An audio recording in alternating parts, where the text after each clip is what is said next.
Pernicieux objet d'un anormal engouement de masse, le vapotage par utilisation de cigarettes électroniques est, contrairement à ce qui nous en est spécieusement dit via ces désastreuses campagnes de propagande médiatique, d'une toxicité qui n'a rien à envier à celle du tabagisme et qui est même pire encore plus dangereuse, car plus insidieuse. Les e-liquides dont ce vapotage malheureusement de plus en plus normatif dans cette société consiste à inhaler les vapeurs, ont une teneur non négligeable et dérangeante en nicotine, produit qui, comme vous le savez, est insidieusement addictif. Le problème étant que cette nicotine y étant mélangée avec d'autres substances très toxiques et même cancérogènes, elle va alors susciter chez le vapoteur une addiction aux dites substances, dont je vais citer les deux principales plus précisément, à savoir le formaldéhyde et l'acétaldéhyde, deux substances reconnues comme étant cancérogènes. Avec au sein de ces e-liquides cette nicotine comme adjuvant redoutablement addictif, ces substances y sont encore plus délétères. Mélangées à cette nicotine dans ces vapeurs, elles sont alors encore plus menaçantes pour la santé du vapoteur. En plus de fanatiser à ces substances cancérogènes, cette nicotine va aussi, au-delà de l'impact dangereux sur la santé, fanatiser à une consommation donc de e-liquide, de e-cigarettes et des produits qui sont relatifs à son utilisation. Ce qui va finalement rendre le vapoteur extrêmement consommateur de toutes ces babioles qui sont liées à cet univers de la cigarette électronique, une consommation qui est non seulement donc toxique pour la santé, qui est budgétivore et qui n'est pas moralement répréhensible que du fait de sa perniciosité, mais qui l'est également du fait qu'il y a bien mieux à acheter que ces babioles, qu'il y a un usage bien plus intelligent à faire de son argent que de le claquer dans ces cochonneries compte tenu de la gravité de la situation actuelle. Encore une fois, nous remarquons que beaucoup de gens préfèrent claquer leur flouze dans des cochonneries toxiques, dans une forme de masochisme, plutôt que d'investir dans des choses vertueuses. Et le système les incite à cet égarement, les incite à miser sur ce qui est toxique, à être dans une forme d'utopisme, dans une forme d'insouciance, dans une forme de masochisme. Tout est fait pour complaire la plupart des gens là-dedans, dans une forme de toxicomanie, dans plusieurs formes finalement de toxicomanie, et ces toxicomanies ne sont pas reconnues socialement comme étant des toxicomanies, mais comme étant bien souvent finalement des addictions vertueuses. Parfois même, le caractère addictif ne va pas être nié, mais il va y avoir un mensonge autour de la promotion de ces choses qui va faire que les gens vont croire que c'est une addiction positive, une addiction vertueuse, alors qu'en fait, c'est une addiction toxique. Une campagne de propagande médiatique, que je qualifiais de désastreuse en début d'audio, vise à nous faire croire que ce vapotage est révolutionnaire, qu'il a des vertus en matière de sevrage tabagique, qu'il serait une bonne alternative au tabagisme, qu'il permettrait d'aider à s'en sevrer et qu'il serait vertueux. On nous le balance en quelque sorte comme une panacée. On a des reportages comme récemment sur Arte dans le programme nommé Vox Pop qui nous vantent les prétendus mérites de ce vapotage en insistant bien et de façon assez suspecte sur le fait que ce serait moins pernicieux que la consommation de tabac. Et là, pour essayer de nous en convaincre, ils nous sortent de faux justificatifs en nous parlant d'études qui auraient été menées par des organismes prétendument spécialisés en toxicologie. Tout ça pour essayer de nous mystifier et de nous faire croire en ce mythe de l'innocuité de ces e-liquides. On nous somme de ne pas nous méfier, de foncer tête baissée et d'inhaler ces vapeurs. Et dans 10-15 ans, lorsque la noccuité, lorsque la toxicité de ces e-liquides sera indissimulable, qu'il y aura les conséquences indéniables de cette consommation toxique. Lorsque cette toxicité ne pourra plus être démentie parce que les faits seront trop évidents et indéniables, ils produiront de nouveaux documentaires pour nous dire que finalement c'était toxique, mais que les gens qui ont mis cela sur le marché n'en savaient rien, ne pouvaient même pas se douter de cette toxicité, et donc qu'il ne faudrait pas leur en vouloir. Regardez, c'est ce qu'ils font toujours.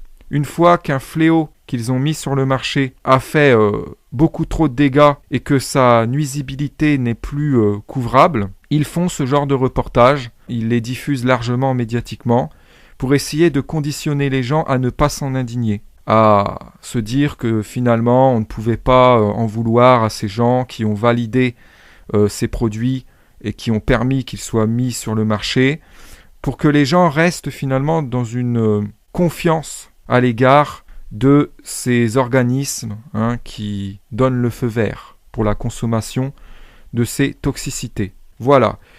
Donc là, on nous enrobe tout ça par un gros mensonge. Il y a une grosse mystification de masse qui est faite avec ça. Et beaucoup de gens ne veulent pas reconnaître alors que finalement, le vapotage n'est pas mieux que la consommation de tabac. Car il y a, si je puis dire, une communion conceptuelle dans la composition de ces deux produits. Dans le tabac comme dans le e-liquide, on a des substances toxiques et notamment cancérogènes qui sont mélangées à un produit très addictif qu'est donc la nicotine. Donc vous voyez que c'est le même concept en commun, sauf que dans les e-liquides, ce sont d'autres substances que dans le tabac qui sont mélangées à la nicotine. Mais les partisans de la consommation de e-liquide vont arguer ridiculement qu'ils ont la possibilité maintenant de se confectionner leur propre e-liquide et que leur propre e-liquide serait lui sain. Donc là, eux-mêmes en fait sont illusionnés et se croient alternatifs parce qu'ils seraient soi-disant maîtres de leur composition de e-liquide et qu'ils pourraient veiller à ce qu'elle soit épurée, dénuée de ces substances toxiques. Donc ils vont nous certifier alors leur composition perso en matière de e-liquide non toxique. Mais les ingrédients qui leur sont mis à portée pour se faire ces compositions perso sont déjà à la base pollués par ces substances. Donc finalement, ils pourront alors customiser. La base est déjà mauvaise. Les dés sont pipés. Ils vont faire une composition personnelle d'éléments, d'ingrédients toxiques. Donc le tout sera quand même toxique. Ce sera pareil. Sauf qu'ils ont alors l'illusion d'avoir un produit perso et ça les maintient dans cette illusion d'alternative. Voilà, donc ça c'est un concept aussi de manipulation qui est très utilisé, qu'il convenait d'évoquer ici. Il suffit en fait de leur faire croire en une possibilité de produire une recette maison pour qu'ils croient, ça y est, que du fait que c'est une recette maison, que c'est forcément sain. Mais si alors les ingrédients qu'ils utilisent sont pernicieux, leur composition, in fine, sera pernicieuse aussi. Mais le système leur fait croire qu'ils ont alors la possibilité d'être en quelque sorte des alchimistes, qu'ils vont transformer bientôt le vil en or, pour dire ça métaphoriquement. C'est-à-dire que par certaines recettes, qu'ils auraient la possibilité de transformer la toxicité de ces ingrédients en quelque chose de vertueux, par des appareillages, des mélanges spéciaux, et leur fait croire que des médias leur donnent l'érudition, les connaissances pour pouvoir effectuer ces bons mélanges. Donc vous voyez toute l'ampleur de la manipulation qui est faite en la matière. Et donc ces gens consomment, achètent tous ces ustensiles, tous ces accessoires indispensables à la confection de ces compositions soi-disant personnelles. En fait, c'est une illusion de customisation, puisqu'en fait, on leur donne le même produit, le e-liquide, mais en pièces détachées, qu'ils vont ensuite assembler pour former finalement un e-liquide qui sera pareil que le e-liquide, qui sera du même acabit et de la même nocuité que le e-liquide commercialisé, mais seulement comme eux alors, ils l'ont confectionné eux-mêmes, mais sur base des mêmes ingrédients, ils ont l'illusion qu'il est alternatif au e-liquide commercialisé, alors qu'en fait, il est de la même trempe. Tous ces concepts sont pensés par des ingénieurs en manipulation, en conditionnement immoral de masse, comme je dis, pour maintenir ces gens illusionnés, pour ne pas aussi qu'ils se réveillent, qu'ils comprennent le poteau rose, et que ce business florissant malheureusement sur cette affaire de e-cigarette ne soit pas mis à mal, ne soit pas compromis par un éveil de conscience de masse par rapport à cette nouvelle supercherie, par rapport à cette nouvelle toxicité. Et il procède pareillement pour faire perdurer tout un tas d'autres business tout aussi turpides, sinon plus encore. On nous vend ça comme quelque chose de nouveau, alors que c'est la même chose que le tabac, voilà, mais sous une autre forme. Et c'est encore plus insidieux, puisque c'est dépeint comme quelque chose d'alternatif. Il met tellement le paquet au niveau propagande pour magnifier le truc, que les gens vont encore moins se douter que c'est toxique, et vont encore plus donc consommer avec insouciance. Voilà. Et dans cette insouciance, ils en sont, en fin de compte, inconsciemment masochistes. Et après, quand ils auront les retombées de cette consommation toxique, ça va pleurer, et là, il va y avoir toute une propagande de fait pour les conditionner à ne pas pointer du doigt cette consommation-là comme étant en cause, mais plutôt à croire que ça vient d'autre chose. Ils vont tenir des raisonnements comme par exemple, il y a des gens qui n'ont jamais fumé de ça et qui ont aussi des cancers, qui ont aussi des maladies, donc ça ne veut rien dire. Vous voyez, ça on l'entend beaucoup actuellement. Ou alors, encore plus vicieusement que cela, une autre fausse alternative leur sera présentée comme la nouvelle panacée. Et c'est d'ailleurs exactement ce qui se produit actuellement avec cette affaire de e-cigarette prétendument révolutionnaire. Pourquoi ça intervient maintenant ? Parce que nous sommes à un moment clé où finalement la toxicité du tabagisme est en train de se révéler tellement, avec cette prolifération notamment de cancers, bien que le tabagisme n'en soit pas la seule cause.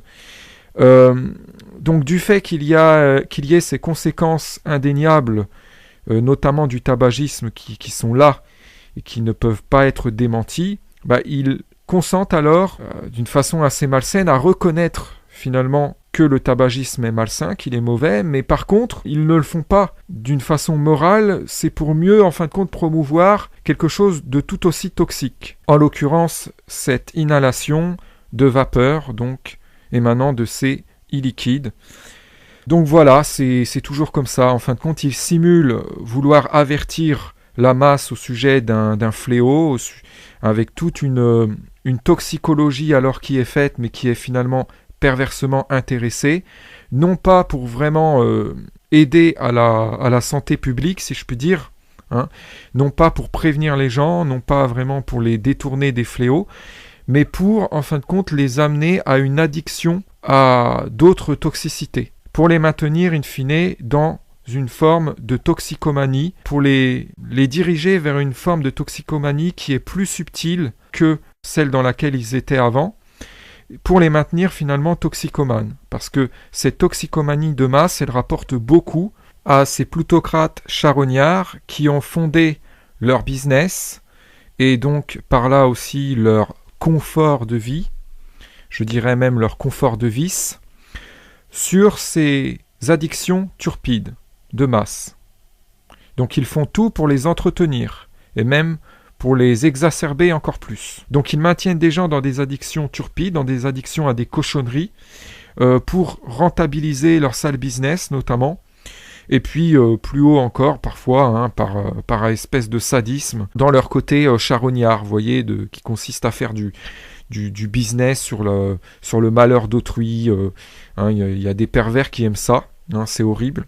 Donc voilà, il faut avoir conscience de toutes ces réalités, et quand on en a pleinement conscience, on réalise à quel point les gens qui sont dans cette toxicomanie et qui veulent rester dedans, hein, sont en fin de compte de gros moutons, si je puis dire, des vaches à lait en quelque sorte, qui se plaisent et se veulent eux-mêmes en mauvaise santé, parfois inconsciemment, finalement c'est parfois une volonté, ils croient que c'est une volonté de se faire plaisir, mais en fait ils sont dans une forme de masochisme, et par cela ils consentent en quelque sorte à rendre leur mauvaise santé lucrative, donc pour ces gens au business turpide. Donc il est assez ridicule de voir ces personnes jouer les gens qui sont limite anti-système, qui Parce qu'en plus, la cigarette électronique, via ce mythe d'alternative au tabagisme, a été dépeinte comme bientôt l'objet de possession des gens bientôt anti-système. Vous voyez, il y en a qui, par ce vapotage, prétendent qu'ils ne sont pas les moutons tabagistes lambda, vous voyez. Et ils se donnent un côté, ils essaient de se conférer par ce vapotage notamment, une trempe de gens limite moralement marginaux, vous voyez, anti-système, tout ça, qui ne se font pas avoir par l'industrie du tabac, alors qu'en fait, ils se font avoir par une autre industrie et ils sont tout aussi dupes et aussi cons, je dirais, que ces tabagistes. Hein. Donc d'ailleurs, ce vapotage devient de plus en plus tendance, il va devenir, comme je l'ai dit, de plus en plus normatif malheureusement, à moins qu'il y ait un éveil de conscience suffisamment massif pour couper normalement court à ce turpide phénomène de normalisation. C'est ce qui est vraiment à souhaiter. Ce qui est à souhaiter encore davantage, bien plus globalement, c'est que la majorité des gens cessent de se plaire toxico, et de se raconter des histoires, qu'ils se déprennent de leurs mauvaises addictions, de celles qui leur sont avilissantes et délétères au point de vue santé notamment, et qu'ils cessent d'être aussi suggestibles, d'être aussi malléables, car dans cette malléabilité dans laquelle ils sont encore actuellement, et dans laquelle ils se croient non manipulables dans leur orgueil, ils se retrouvent finalement à développer des addictions pour de la merde, puisqu'il y a ces propagandes médiatiques qui leur magnifient, qui leur subliment de la merde toxique. Et donc, ils se retrouvent addicts à de la merde, et alors ça fait les choux gras de gens extrêmement médiocres qui peuvent alors produire de la merde en mettant un prix dessus. Et donc faire un business sur cette vente de merde. Voilà, donc comme c'est de la merde, ils n'ont pas de difficulté à la produire. Vous voyez, ça leur permet de faire de l'argent facile. Voilà, et donc du profit facile, et donc de vivre confortablement de façon facile.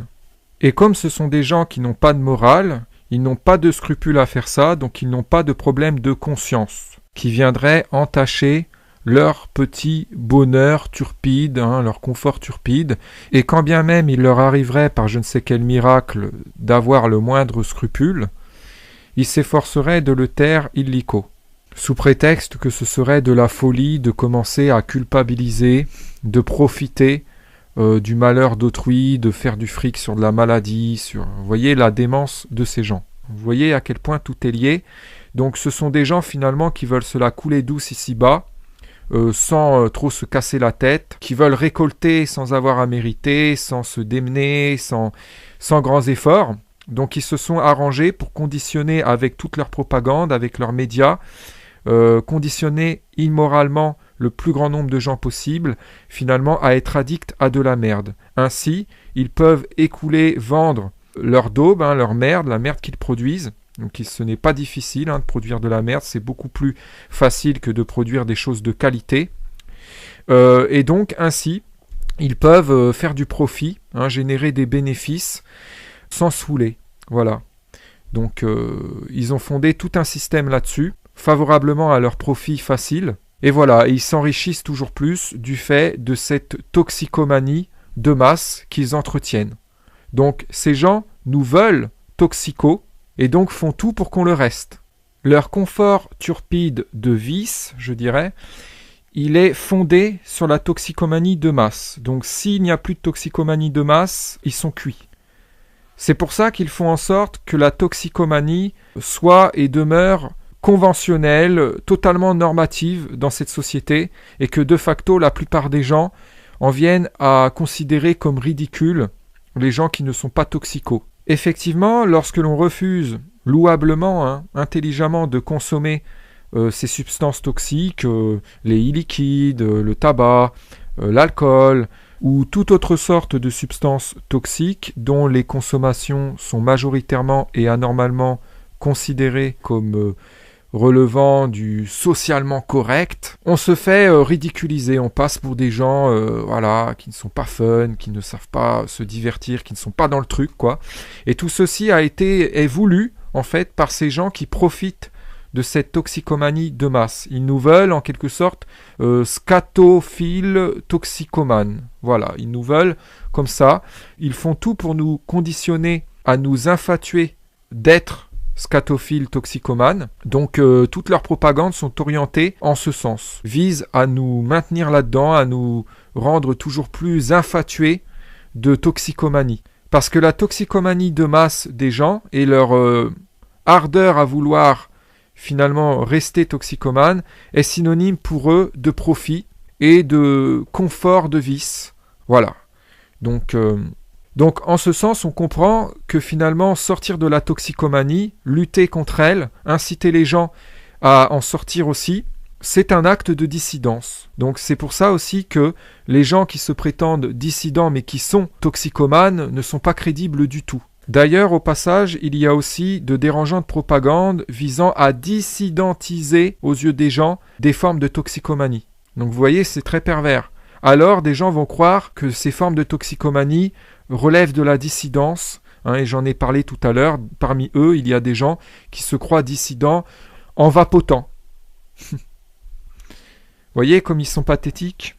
La bonne nouvelle, c'est que ce côté pathétique n'est pas une fatalité. Ils peuvent ne plus être pathétiques en sortant de leur toxicomanie, en devenant plus intelligents et donc en cessant par là de se comporter fièrement en vache à lait à pervers, en vache à lait à businessmen sans scrupules. Ces businessmen et businesswomen même sont très vigilants. Ils observent attentivement, parce qu'ils ont peur que des gens se réveillent et sortent de la toxicomanie.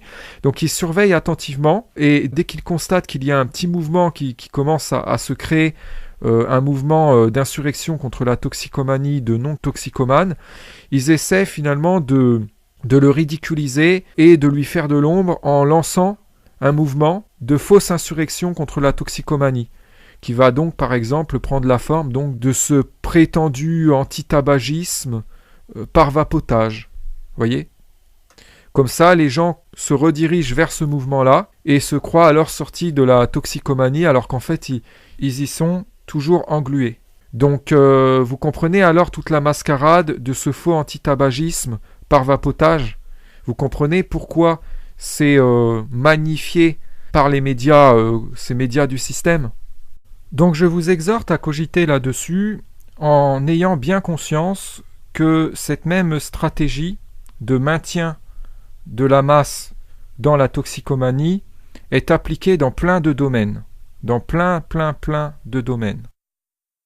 Nous sommes à un moment clé où finalement la toxicité du tabagisme est en train de se révéler tellement, avec cette prolifération notamment de cancers, bien que le tabagisme n'en soit pas la seule cause.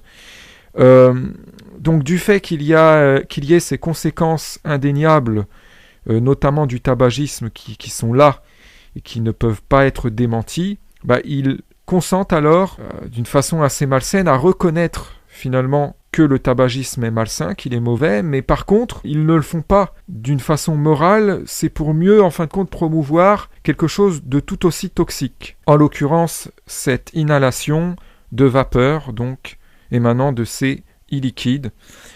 Donc voilà, c'est toujours comme ça. En fin de compte, ils simulent vouloir avertir la masse au sujet d'un fléau, avec toute une toxicologie alors qui est faite, mais qui est finalement perversement intéressée, non pas pour vraiment aider à la santé publique, si je puis dire, non pas pour prévenir les gens, non pas vraiment pour les détourner des fléaux, mais pour, en fin de compte, les amener à une addiction à d'autres toxicités, pour les maintenir, in fine, dans une forme de toxicomanie, pour les diriger vers une forme de toxicomanie qui est plus subtile que celle dans laquelle ils étaient avant, pour les maintenir finalement toxicomanes. Parce que cette toxicomanie de masse, elle rapporte beaucoup à ces plutocrates charognards qui ont fondé leur business et donc par là aussi leur confort de vie, je dirais même leur confort de vice, sur ces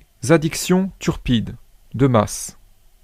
Donc ils font tout pour les entretenir et même pour les exacerber encore plus. Donc ils maintiennent des gens dans des addictions turpides, dans des addictions à des cochonneries, pour rentabiliser leur sale business notamment. Et puis plus haut encore parfois, hein, par espèce de sadisme, dans leur côté charognard, vous voyez, qui consiste à faire du business sur le malheur d'autrui.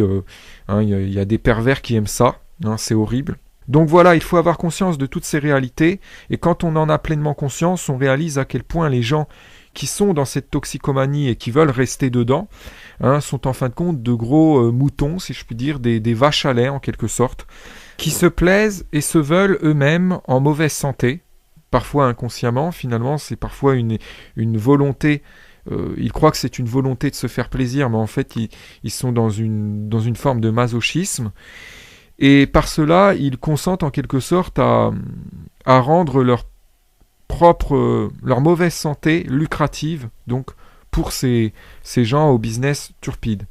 Donc il est assez ridicule de voir ces personnes jouer les gens qui sont limite anti-système, parce qu'en plus la cigarette électronique, via ce mythe d'alternative au tabagisme, a été dépeinte comme bientôt l'objet de possession des gens bientôt anti-système. Vous voyez, il y en a qui par ce vapotage prétendent qu'ils ne sont pas les moutons tabagistes lambda, vous voyez, et ils se donnent un côté, ils essaient de se conférer par ce vapotage notamment, une trempe de gens limite moralement marginaux, vous voyez, anti-système, tout ça, qui ne se font pas avoir par l'industrie du tabac, alors qu'en fait, ils se font avoir par une autre industrie, et ils sont tout aussi dupes et aussi cons, je dirais, que ces tabagistes. Hein.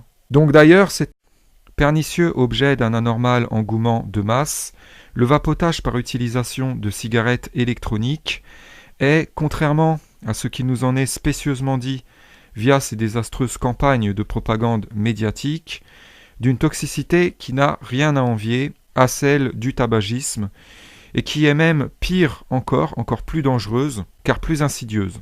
Les e-liquides dont ce vapotage malheureusement de plus en plus normatif dans cette société consiste à inhaler les vapeurs, ont une teneur non négligeable et dérangeante en nicotine, produit qui, comme vous le savez, est insidieusement addictif. Le problème étant que cette nicotine y étant mélangée avec d'autres substances très toxiques et même cancérogènes, elle va alors susciter chez le vapoteur une addiction aux dites substances, dont je vais citer les deux principales plus précisément, à savoir le formaldéhyde et l'acétaldéhyde, deux substances reconnues comme étant cancérogènes.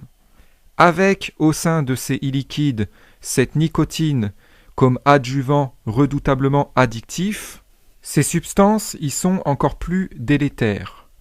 Mélangées à cette nicotine dans ces vapeurs, elles sont alors encore plus menaçante pour la santé du vapoteur. En plus de fanatiser à ces substances cancérogènes, cette nicotine va aussi, au-delà de l'impact dangereux sur la santé, fanatiser à une consommation donc de e-liquide, de e-cigarettes et des produits qui sont relatifs à son utilisation. Ce qui va finalement rendre le vapoteur extrêmement consommateur de toutes ces babioles qui sont liées à cet univers de la cigarette électronique, une consommation qui est non seulement donc toxique pour la santé, qui est budgétivore et qui n'est pas moralement répréhensible que du fait de sa perniciosité, mais qui l'est également du fait qu'il y a bien mieux à acheter que ces babioles, qu'il y a un usage bien plus intelligent à faire de son argent que de le claquer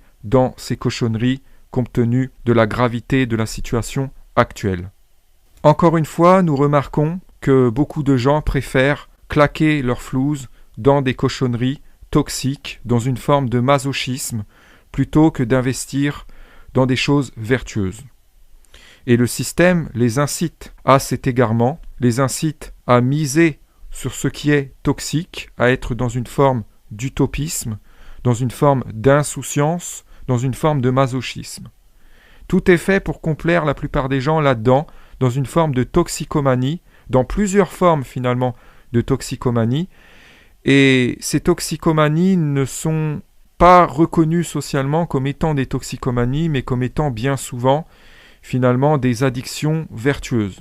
Parfois même, le caractère addictif ne va pas être nié, mais il va y avoir un mensonge autour de la promotion de ces choses qui va faire que les gens vont croire que c'est une addiction positive, une addiction vertueuse, alors qu'en fait, c'est une addiction toxique. Une campagne de propagande médiatique, que je qualifiais de désastreuse en début d'audio, vise à nous faire croire que ce vapotage est révolutionnaire, qu'il a des vertus en matière de sevrage tabagique, qu'il serait une bonne alternative au tabagisme, qu'il permettrait d'aider à s'en sevrer et qu'il serait vertueux. Ce vapotage devient de plus en plus tendance, il va devenir, comme je l'ai dit, de plus en plus normatif malheureusement, à moins qu'il y ait un éveil de conscience suffisamment massif pour couper normalement court à ce turpide phénomène de normalisation. C'est ce qui est vraiment à souhaiter.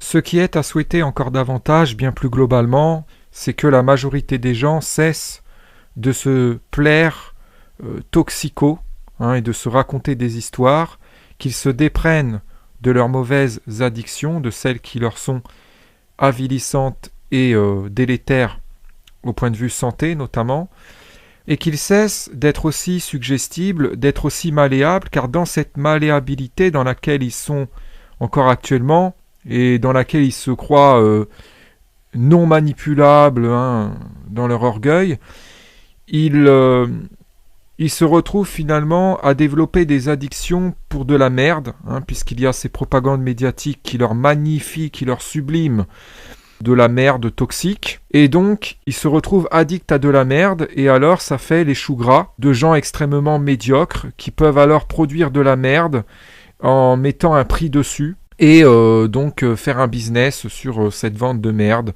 Voilà, donc comme c'est de la merde, ils n'ont pas de difficulté à la produire. Vous voyez, ça leur permet de faire de l'argent facile. Voilà, et donc du profit facile, et donc de vivre confortablement de façon facile. Et comme ce sont des gens qui n'ont pas de morale, ils n'ont pas de scrupules à faire ça, donc ils n'ont pas de problème de conscience qui viendrait entacher leur petit bonheur turpide, leur confort turpide, et quand bien même il leur arriverait par je ne sais quel miracle d'avoir le moindre scrupule, ils s'efforceraient de le taire illico, sous prétexte que ce serait de la folie de commencer à culpabiliser, de profiter du malheur d'autrui, de faire du fric sur de la maladie, vous voyez la démence de ces gens. Vous voyez à quel point tout est lié. Donc ce sont des gens finalement qui veulent se la couler douce ici-bas, sans trop se casser la tête, qui veulent récolter sans avoir à mériter, sans se démener, sans grands efforts. Donc ils se sont arrangés pour conditionner avec toute leur propagande, avec leurs médias, conditionner immoralement le plus grand nombre de gens possible, finalement, à être addicts à de la merde. Ainsi, ils peuvent vendre leur daube, leur merde, la merde qu'ils produisent. Donc ce n'est pas difficile de produire de la merde, c'est beaucoup plus facile que de produire des choses de qualité.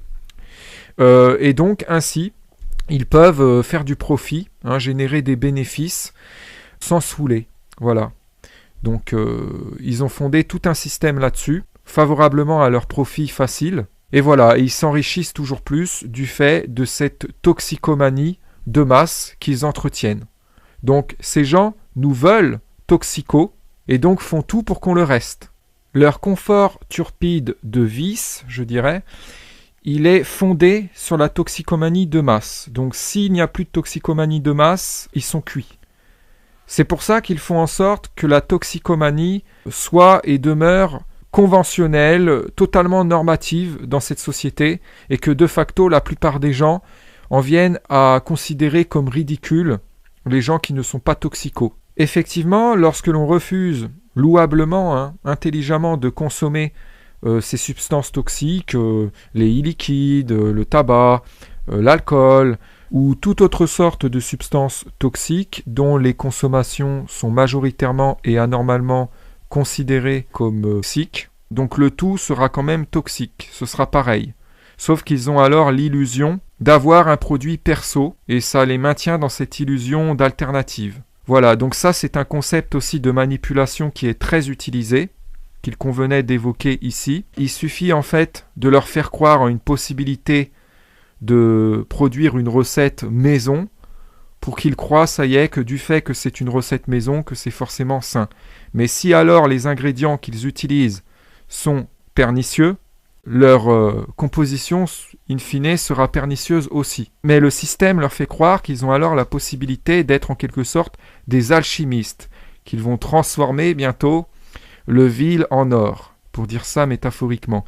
C'est-à-dire que par certaines recettes, qu'ils auraient la possibilité de transformer la toxicité de ces ingrédients en quelque chose de vertueux, par des appareillages, des mélanges spéciaux, et leur fait croire que des médias leur donnent l'érudition, les connaissances pour pouvoir effectuer ces bons mélanges. Donc vous voyez toute l'ampleur de la manipulation qui est faite en la matière.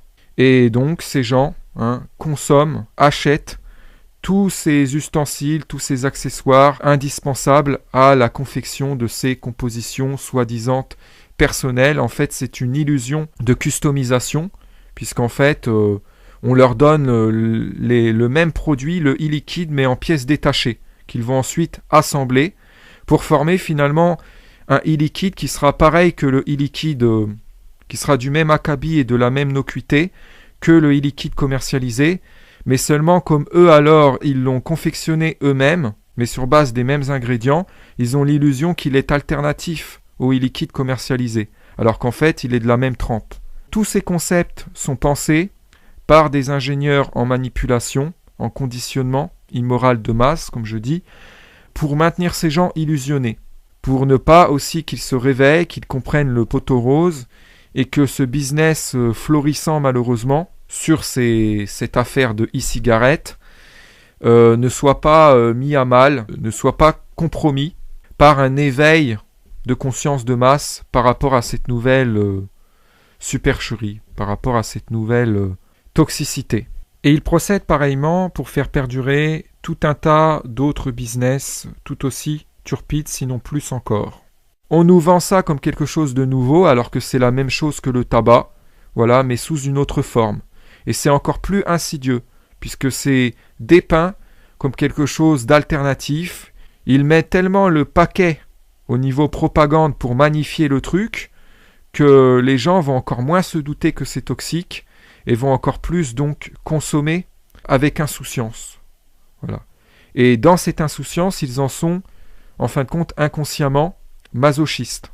Et après, quand ils auront les retombées de cette consommation toxique, ça va pleurer, et là, il va y avoir toute une propagande de fait pour les conditionner à ne pas pointer du doigt cette consommation-là comme étant en cause, mais plutôt à croire que ça vient d'autre chose. Ils vont tenir des raisonnements comme par exemple, il y a des gens qui n'ont jamais fumé de ça et qui ont aussi des cancers, qui ont aussi des maladies, donc ça ne veut rien dire. Vous voyez, ça on l'entend beaucoup actuellement. Ou alors, encore plus vicieusement que cela, une autre fausse alternative leur sera présentée comme la nouvelle panacée.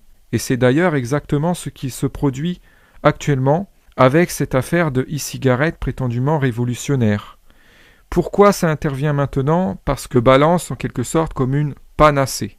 On a des reportages comme récemment sur Arte dans le programme nommé Vox Pop qui nous vantent les prétendus mérites de ce vapotage en insistant bien et de façon assez suspecte sur le fait que ce serait moins pernicieux que la consommation de tabac.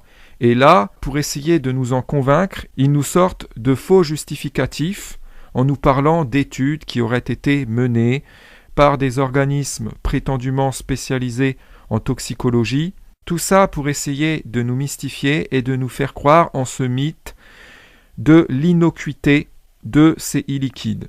On nous somme de ne pas nous méfier, de foncer tête baissée et d'inhaler ces vapeurs. Et dans 10-15 ans, lorsque la nocuité, lorsque la toxicité de ces e-liquides sera indissimulable, qu'il y aura les conséquences indéniables de cette consommation toxique, lorsque cette toxicité ne pourra plus être démentie parce que les faits seront là, seront trop évidents et indéniables, ils produiront de nouveaux documentaires pour nous dire que finalement c'était toxique, mais que les gens qui ont mis cela sur le marché n'en savaient rien, ne pouvaient même pas se douter de cette toxicité, et donc qu'il ne faudrait pas leur en vouloir. Regardez, c'est ce qu'ils font toujours.